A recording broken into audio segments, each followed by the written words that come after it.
श्री गणेशाय नमः। बुद्ध प्रदोष व्रत कथा।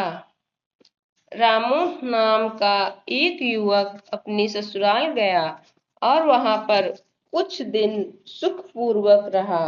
फिर अपने ससुर से एक दिन उसने कहा कि आज हम अपनी पत्नी को अपने साथ अपने घर ले जाएंगे, अंततः आप पत्नी को विदा कर दें।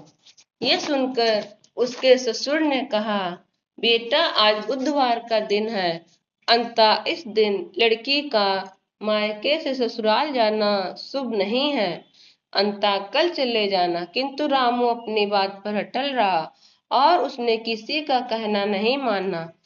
फिर सास ससुर ने लाचार होकर अपनी पुत्री सहित अपने दामाद को विदा कर दिया, किंतु उन्हें चिंता लगी रही कि कहीं कोई अनिष्ट कार्य न हो जाए। आगे चलकर रास्ते में रामू की पत्नी को प्यास लगी।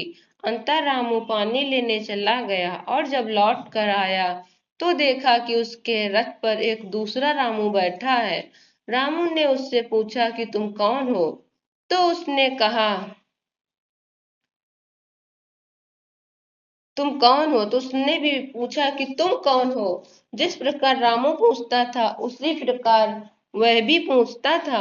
दोनों का स्वरूप एक ही तरह का था, किसी भी प्रकार का अंतर न था। अंततः उसकी पत्नी भी अपने वास्तविक पति को पहचानने में असमर्थ थी। कुछ समय बाद वे दोनों आपस में लड़ने लगे। उधर से राजा के सिपाही जा रहे थे, वे रामू को पकड़ कर ले गए और दूसरा रामू राजा के दरबार से अदृश्य हो गया।